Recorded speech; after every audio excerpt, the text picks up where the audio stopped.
बिस्मिल्लाहिर्रहमानिर्रहीम अस्सलामुअलैकुम नाज़रीन मोहतरम। आज हम आपको बताने जा रहे हैं कि सऊदी एम्बेसी में इस वक्त वीज़ा स्टैंपिंग की कैसी सूरत हाल जारी है। अगर हम गुज़िश्ता हफ्ते की बात करें तो गुज़िश्ता हफ्ते 20 पासपोर्ट का कोटा था, जिसमें वीज़ा स्टैंपिंग के ऊपर बहुत ज़्यादा प्रेशर था और वीज़े ना होने के बराबर लग रहे थे। सिर्फ मेडिकल एक्सपायरी के ऊपर जो पासपोर्ट थे वही जमा हो रहे थे, रेस्ट पासपोर्ट जितने भी रिमेनिंग थे वो जमा नहीं हो रहे थे। अगर हम मौजूदा हफ्ते की बात करें तो पीर वाले दिन 20 पासपोर्ट का कोटा था, जमा हुआ बरोज मंगल 40 पासपोर्ट का कोटा हो गया और मंगल वाले दिन से काम में बेहतरी की उम्मीद की जा सकती है, क्योंकि मंगल वाले दिन कुछ ऐसे पासपोर्ट भी जमा हुए जो एक्सपायरी से आगे जिनकी एक्सपायरी ज्यादा पड़ी थी compare to previous week. Previous week में तो सिर्फ वही पासपोर्ट लगे थे जिनका 1 या 2 दिन मेडिकल रहता था, जबकि मौजूदा हफ्ते में उम्मीद की जा रही है कि तमाम के तमाम पासपोर्ट जिनकी एक्सपायरी कम से कम 10 से 15 दिन की रिमेनिंग है वो सारे के सारे पासपोर्ट क्लियर हो जाएंगे और वीज़ा स्टैंपिंग का अमल नेक्स्ट वीक से नॉर्मल हालात के ऊपर आ जाएगा। और रही बात खांचे की ऊपर, तो मुख्तलिफ किस्म के खांचे आपको पता है कि वो ऑलरेडी चल रहे हैं, उनको डिस्कस करना अभी ज़रूरी नहीं है क्योंकि हमने अभी इस्लामाबाद एम्बेसी और बाकी फैक्टर्स को डिस्कस करना है।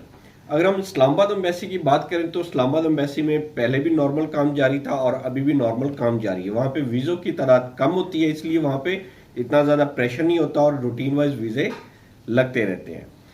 वापस हम कराची एम्बेसी के ऊपर आते हैं, जहाँ पे लोगों के सबसे ज़्यादा वीज़े भी होते हैं और स्टैंपिंग के अमल में मुश्किलात भी जारी रहती हैं।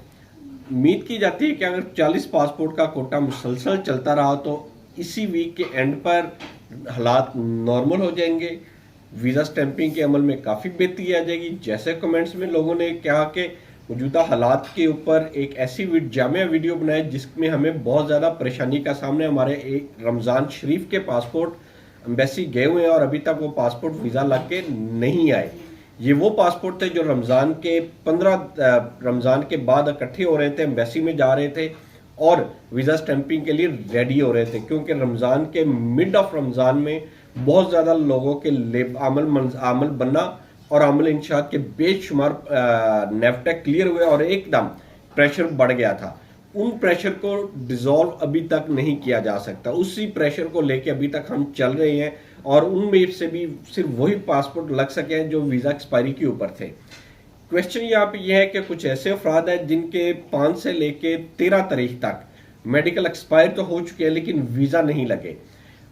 एम्बेसडर से रिक्वेस्ट भी की गई है कि आप लोग कम से कम जिनके 2-4 दिन या 5 दिन की एक्सपायरी हो चुकी है प्रेशर की वजह से, बराए मेहरबानी ऐसे पासपोर्ट को आप इंटरटेन करें और इनके वीज़ा स्टैंपिंग को मुकम्मल करें बगैर रिन्यू मेडिकल करवाए। और उम्मीद जाहिर की जाती है कि ऐसा हो जाएगा, ये बात मान ली जाएगी, क्योंकि उनका एटीट्यूड और बिहेवियर बहुत पॉजिटिव था, जिसमें उन्होंने ये बताया कि इंशाल्लाह हम कोशिश करेंगे इन पासपोर्ट्स को जो 1 हफ्ते की एक्सपायरी के अंदर आ रहे हैं उनको हम लोग इंटरटेन करेंगे और उनके वीज़ा स्टैंप कर देंगे बगैर किसी परेशानी के। लिहाजा आप लोग उम्मीद रखें कि इंशाल्लाह आप लोगों के वीज़े लगेंगे और इस सिलसिले में किसी भी बंदे को किसी भी किस्म का कोई खांचा पे करने की ज़रूरत नहीं है। अगर विद इन अ वीक आपकी एक्सपायरी हो चुकी है तो आपके वीज़े लग जाएंगे बगैर किसी परेशानी के, बगैर किसी अमल के।